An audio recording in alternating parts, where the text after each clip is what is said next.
My father was a CEO most of his career, and he was desperate for me to follow in his footsteps. He was a mechanical engineer and wanted me, because I was a good math student and good in physics, wanted me to apply to engineering programs. So I did. Applied to a few schools, got in, and then I decided I'm going to study theater. Sorry, Dad.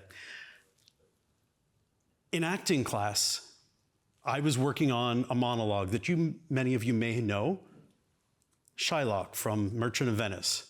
Hath not a Jew eyes? Okay. I started my monologue, and I'm going into it, and I'm all prepared, and my professor says, stop. Ari, open up. Okay. Hath not volume, we can hear you. Open up. Okay, I tried it again. Didn't work. He said, chest out, shoulders back, lean into it. Hath not a Jew eyes? And boom, it clicked. I was asking to legitimize the first time, but now I was pleading, and all because I changed my body style. What my body did changed my message. It changed what the words meant to me and to the audience watching what I said. I then want to ask you all to do me a favor. Turn to the person next to you. Hopefully you don't know them. Shake their hand.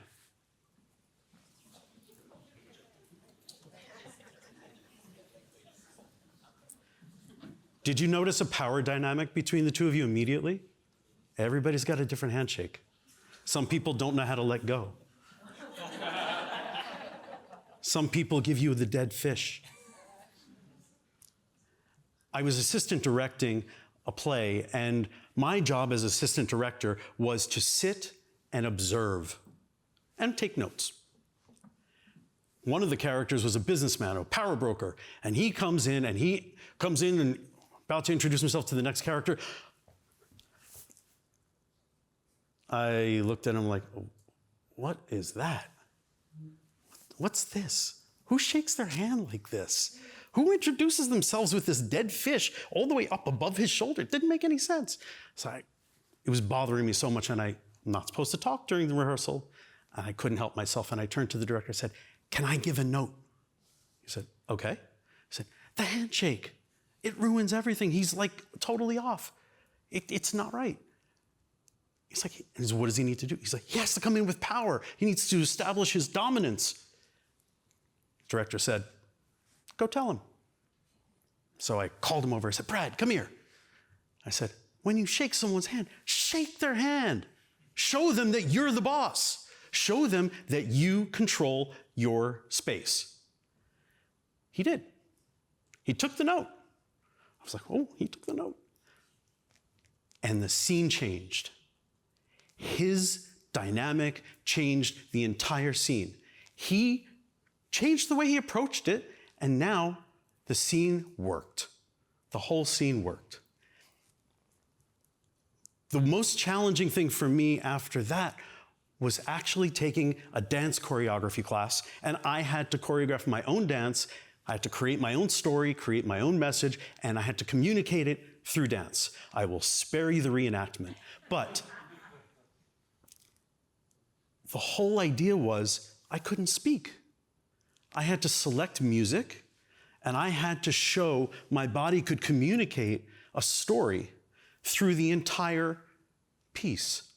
Thankfully, it only lasted about 3 minutes, but it was important to be able to pass the class, first of all, but mostly to be able to embody that emotion and tell a story, and I did. I likened it to when I was in the chorus, and the conductor for the university chorus would come in, and he would get us to sing, and he would start, and he would do our warm-ups and everything, and then he would start into the piece, and he didn't use a baton. There was none of the normal things that we all expect a conductor when we joke and we see little kids play conductor. They're always banging the baton. He came in, and he would start with the music, and he would give you an arm, and he would pull you in and push you out to the world. And you felt every bit of his emotion. You felt what he was trying to tell you as the chorus, how he wanted you to communicate. And it was our job to take what he was giving you and put it back out to the audience. And we did. And we tackled some really complicated pieces because we were in that moment. It wasn't standing with a book, rigid. It was feeling that music and creating that moment with the audience. That is something a live experience can have that you cannot get in a recording. In singing, I needed to learn how to speak and how to sing, but how do you speak? Where do you get that? All the power, all that comes from breath. That big stomach, take all the air in, and you control with that muscle the breath that comes out. And with that breath, you can do any number of things. You can offer a boom,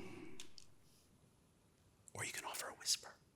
And that whisper still is heard from here to the end of the room. Did you hear me? Can you understand me? I don't have to yell. I can. You heard me, but I don't have to. And I learned that more from one person than anywhere else.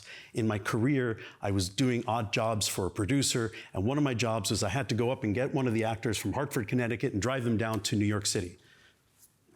He did a week of shows and gets in the car, and we're talking, and he's lamenting that space was so big. It was 3,000 people in the space, and they put a mic on him, and he didn't want the mic.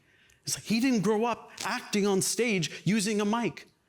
He said, I used to go to the theater and we would stand all the way upstage and whisper. And they could hear me in the balcony at the very back of the theater.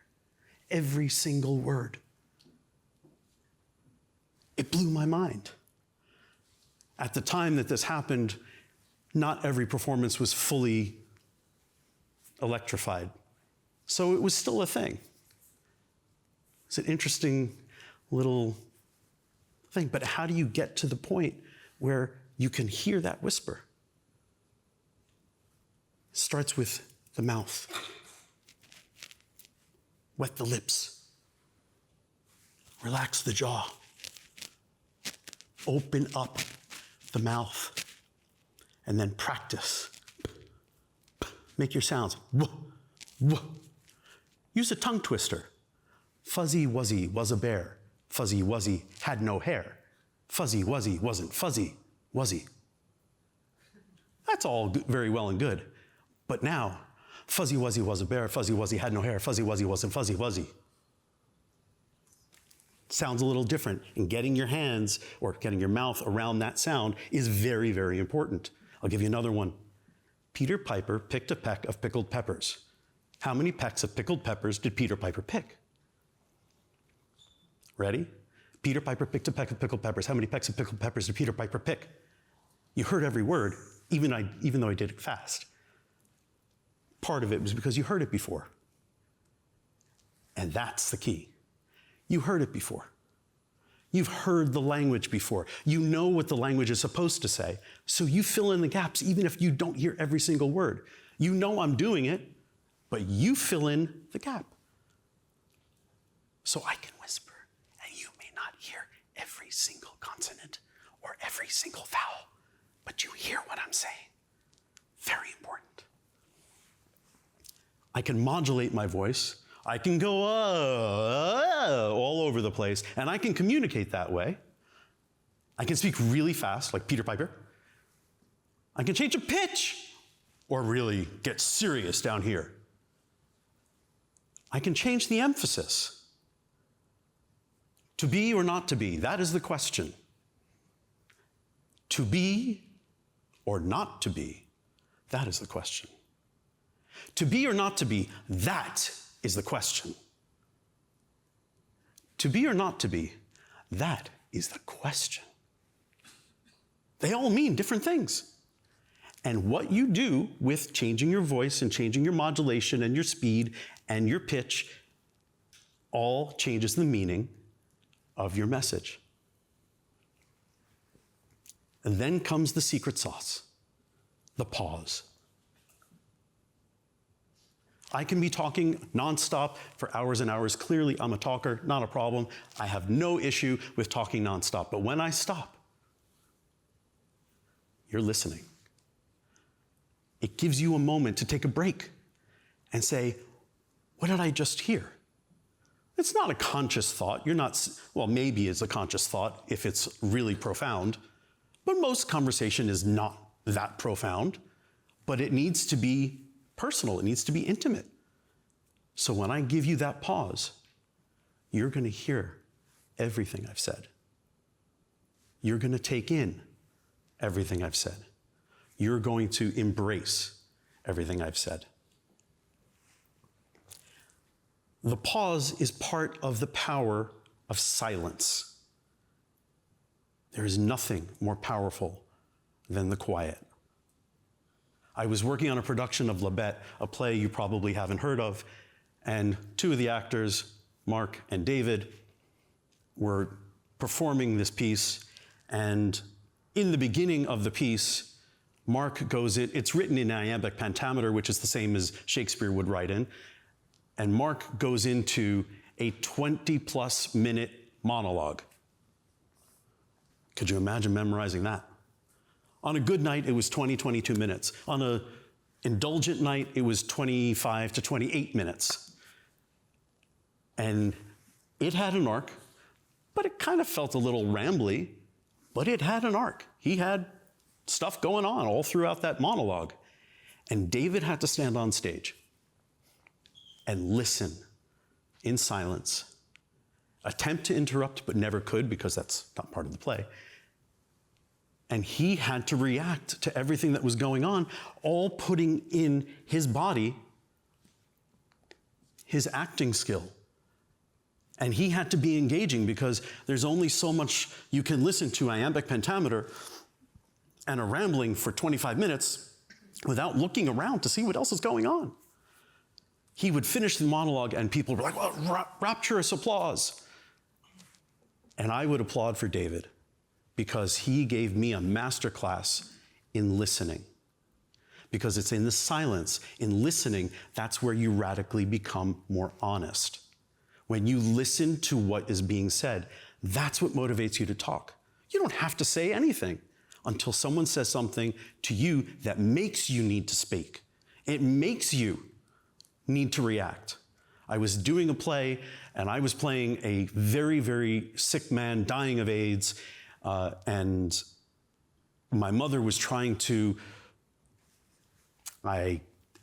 make me feel alive, I guess the thing. She wanted to verify that I wasn't dead yet. I was still up and walking around.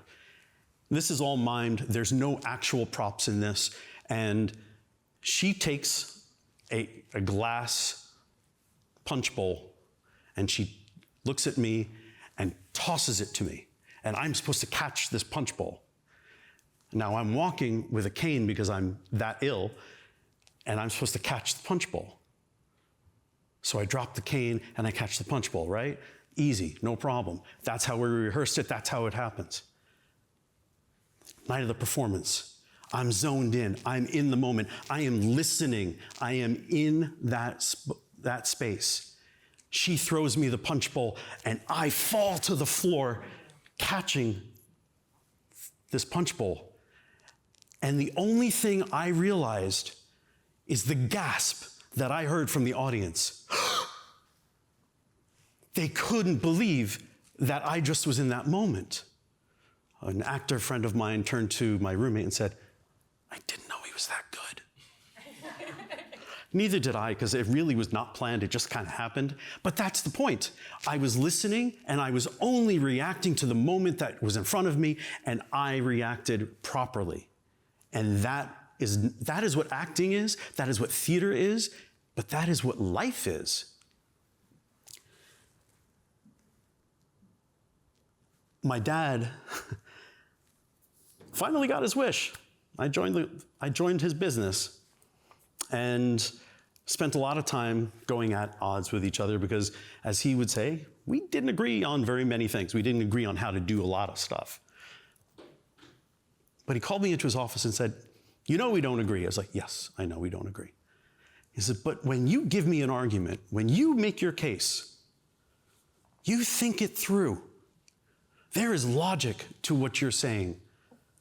I can't help but listen to what you're saying. I can't help but say there is a possible alternative to what I think." And he would say, he did say, he said, "I don't have to agree with you, but I believe in you." Sorry. Hearing that from a man who's the CEO of a corporation, from president of multiple charities, this is a leader of leaders. And when he tells me he believes in me and he sees my ability to lead and he's ready to follow, it meant everything. It meant my world. It was everything that a son who takes a job in a company that he didn't want to be in, he would much rather be involved in theater. It was everything I ever needed to say, hear. Yesterday, my dad would have turned 93. And I can't even tell you how much I miss him still. Thanks, Dad. Thank you very much.